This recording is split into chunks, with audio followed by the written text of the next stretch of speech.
Es saprotu, ka sākums ir grūts. Sākums vienmēr ir grūts. Iespējams arī, ka cilvēki vienkārši pat īsti nezina, kāda jēga viņiem tur nāk, kāds viņiem no tā būs labums. Jo tas, ko es, internetā bija informācija, drukātajos mēdījos bija informācija, tāpat televīzijā, ja? Bet tas jau ir ļoti maz. Cilvēkiem tas vēl ir jauns un nepazīstams. Latvijā vispār pašpalīdzības grupu un atbalsta joma ir ļoti neattīstīta. Ja? Es jūtos kā tāds pionieris gandrīz vai. Ja? Psihiatrija vispār ir tāda ļoti jūtīga tēma, ja? Tāpēc kā tie gadsimtiem kultivētie aizspriedumi un stereotipi. Ja? Protams, afišēties negribās un nevajag, bet tas nenozīmē, ka tu esi viens. Jā, viņi ir līdzīgi tādi paši, kuriem vienkārši ir kaut kādā situācijā. Viņi var saprast. Jo tad, kad mēs Ogrē mums bija tikšanās, ja, es jūtu, ka cilvēki savstarpēji sarunājoties, ja, ir teiksim, viena māte, kurai dēls slimo jau 12 gadus, un viena māte, kurai dēls saslims salīdzinoši nesen, pirms gada. Ja, un viņām, es jūtu, ka rodās kaut kāds kopīgs kontakts, ja, jo tā, kurai tā vēl ir svaiga pieredze, ja, viņa, tur ir iespēja iemācīties, kā ar to tikt galā. Kāds, kurš ir izgājis to? Ja, tā ir tā dalīšanās pieredze. Ja. Un tas ir tas, kāpēc es tos cilvēkus gribu savest kopā. Lai viņi saprot, ka viņi nav vieni. Es to visu laiku pieminu, jo es pat pēc sevis zinu. Ilgus gadus es uzskatīju, ka neviens man nekad nesapratīs, jo neviens neko tādu nekad nav piedzīvojis. Ja? Bet tā nav. Un es jau par to kaut kad runāju, ja? Par to negatīvo izredzētības sajūtu, ka tu jūties tik ļoti viens un nesaprasts. Kāda ir tā realitāte tajā lietā, piemēram, vai jūs viņa ģimene, kurā pazīmē, ka viens no cilvēkiem, piemēram, viņam nosako diagnozi? Kāds ir realitāte? Vai tad tāda viss viņam to pasaka, un viņš tiek tā ģimene, viņš cilvēks aizmirstas? Saslimušais, protams, tiek ārstēts. Ja viņš pats līdzdarbojās, viņš pats sadarbojās ar mediķiem, viņš notiek ārstēšana, ja, bet kas notiek ar tuvākajiem līdzcilvēkiem, par to gan neviens neinteresējās. Ja.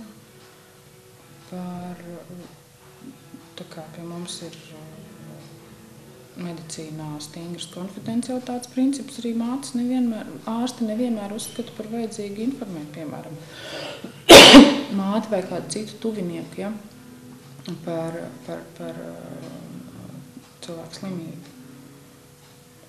Tātad ir tā, ka viņi nezināt? Protams, ārsts nenāks pie tevis, neklausīs un neteiks. Ja. Klausies, zini, ir tāda problēma. Ja tu iesi un runās, iespējams, ka cilvēciskais faktors, protams, lielā mērā arī darbojās. Ja, jo ir psihiatri, kuri, kā es jau teicu, ļoti labi izprot to un ir gatavi strādāt, runāt. Ja. Tie ir psihiatri, kur uzskata, ka ārstēšana, vienīgā ārstēšana, tas ir medikamentozi. Zāles izrakstīja, viss kārtībā. Ja. Atnāk pie viņa slimnieks, ja, viņš balstiņas dzirdam, halucinācijas ir, pa nakti guļam, zālītes dzeram, saņem atbildes uz jautājumu, izrakst medikamentus un viss. Aizspriedumi, stigma, ja, starp citu, ko mēdīju lielā mērā uztur. Iespējams neviļus, bet pateicoties mēdījiem, sabiedrība diezgan spēcīgi baidās no cilvēkiem, kam ir psihiskas saslimšanas. Noziegumi notiek visu laiku. Pētījumi ir veikti par šo jautājumu ļoti daudz, un ir pierādīts, ka starp šizofrēnijas slimniekiem agresīvu cilvēku procentuāli ir daudz mazāk nekā starp veseliem. Taču, ja kādu noziegumu izdara psihiski slims cilvēks, viņš pirmkārt, tas noziegums ir daudz neizprotamāks, jo viņš mēdz būt neparasts, jā. Un mēdī tam pievērš daudz lielāku uzmanību. Un tas, protams, šokē sabiedrību, jā, cilvēki ir šausmās, kā tā var.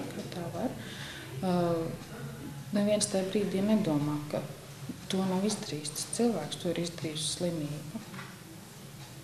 Ka tas nav viņa prāts, kurš ir līdz viņam to darīt, tā ir slimība.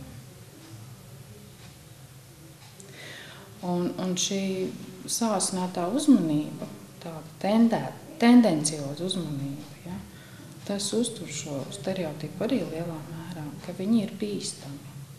Lai gan lielākoties psihiski slimi cilvēki ir nevis agresīvi un bīstami, bet paši vairās no sabiedrības un baidās no apkārtējiem. Bet šobrīd, kad tev bijis tāds viens to, ka tas nav mazinās tev vēl tomēr tā strādāt tālāk? Arī tad, ja uz tikšanos atnāk tikai viens cilvēks, arī tad, ja neatnāk neviens cilvēks, tas man nekādā ziņā neliks apstāties, jo tas nenozīmē, ka cilvēkiem tas nav vajadzīgs. Iespējams, ir liela daļa cilvēku, līdz kuriem informācija par to, ka notiek kaut kas tāds, vispār nav nonākusi. Tas nozīmē, ka pie tā man vēl ir jāstrādā. Iespējams, ka cilvēki ir skeptiski, jo viņi nezina, kas tas tāds īsti ir. Tā tad es neesmu pietiekami izskaidrojis. Pie tā man vēl ir jāstrādā. Un, sākums vienmēr ir grūts, bet es apstāties nemaz nedomāju, jo es zinu, ka ir cilvēkam ir vajadzīgi, kam tas ir vajadzīgs, nepieciešams. Ir noteikti cilvēki, kas ļoti labi tiek ar to visu galā un kam tas nav vajadzīgs. Es neesmu nauda, lai patiktu visiem, lai es varētu visiem visus darīt laimīgus, un tas arī nav mans uzdevums, ja, bet tiem dažiem, kuriem tas ir vajadzīgs, viņu dēļ es esmu gatava neapstāties.